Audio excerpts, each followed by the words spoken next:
Ranji trophy cricket ഫൈനലിൽ കേരളത്തിന് മികച്ച തുടക്കം. വിദർഭയ്ക്കെതിരെ കേരളത്തിന് ആദ്യ വിക്കറ്റ്. എം.ഡി.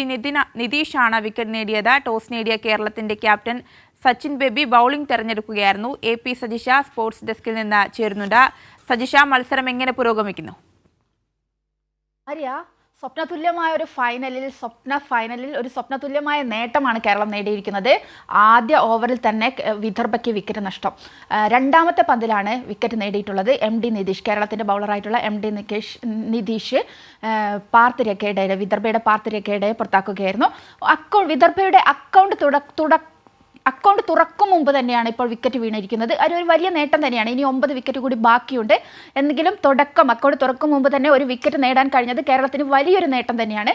ഇതിൽ ടോസ് നേടിയ കേരളത്തിൻ്റെ ക്യാപ്റ്റൻ സച്ചിൻ ബേബി ബൗളിംഗ് തിരഞ്ഞെടുക്കുകയായിരുന്നു. വിദർഭയെ ബാറ്റിങ്ങിന് അയച്ചു.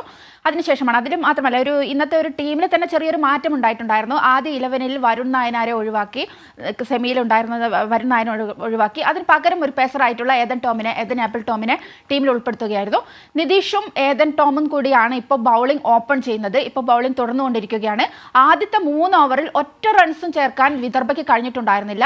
തുടർന്നാണ് ഇപ്പോൾ വിദർഭ പതുക്കെ ഇന്നിങ്സ് മൂവ് ചെയ്തുകൊണ്ടിരിക്കുകയാണ്. അപ്പോൾ ഒരു സ്വപ്നതുല്യമായ ഒരു തുടക്കം തന്നെയാണ് കേരളത്തിന് ലഭിച്ചിരിക്കുന്നത്. ആര്യ, ശരി, മത്സരം പുരോഗമിക്കുകയാണ്. എ.പി. സജിഷയാണ് വിവരങ്ങൾ നൽകിയത്.